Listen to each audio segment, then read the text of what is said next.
Communication is the key. This is an activity about communication which lasts 90 minutes.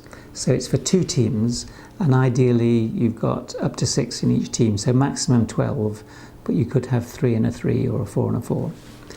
And each team has this map, and their objective is to collect items that are at these various locations, which are all pubs.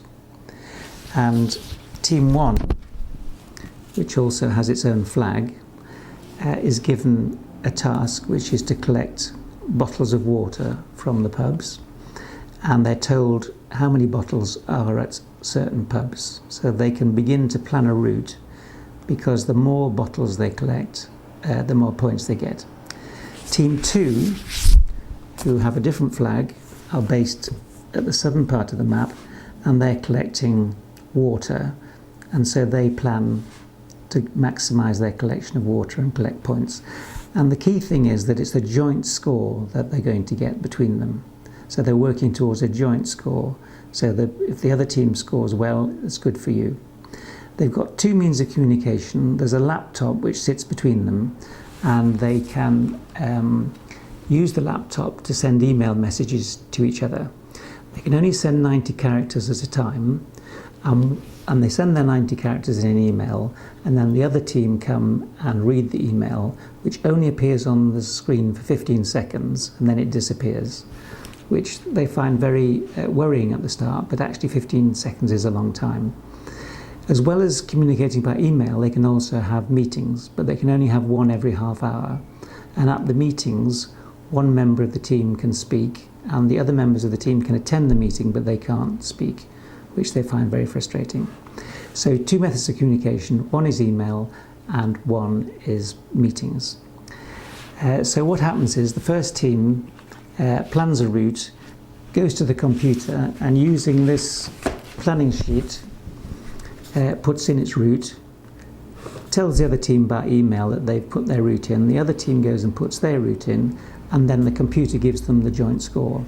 And what they normally find at this stage is that Team 1 will have scored quite well, and Team 2 will have scored badly. And they can't understand why, so they quite often get quite angry. They get on the email and complain about this. It's quite good to have a meeting at this stage to try and sort it out.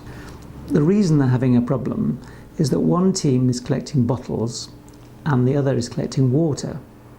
And if the team that's collecting bottles gets to the pub first, they take the bottle, pour away the water, and off they go, getting points. The next team come to collect the water and find there's nothing there, so they score no points. But because they talk at meetings and on emails about bottles and water interchangeably, and they don't check assumptions, so they don't know what they're each checking, it gets in a bit of a mess, and so they have to sort that out.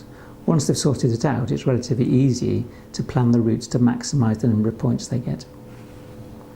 Just to complicate matters, as well as planning the route, you have to draw your flag. So if you're in Team 2, you have to draw Team 1's flag, but they can't show it you. So somehow you have to communicate that, either at the meetings or by email, and the same with Team 1. So at the end of the exercise, they'll have got a joint score, and they'll also have drawn a flag.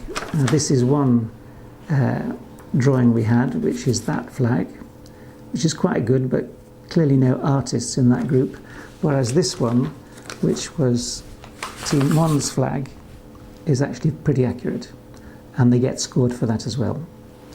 So very good exercise for looking at not making assumptions, giving information freely, and cooperating and working together for the good of both teams.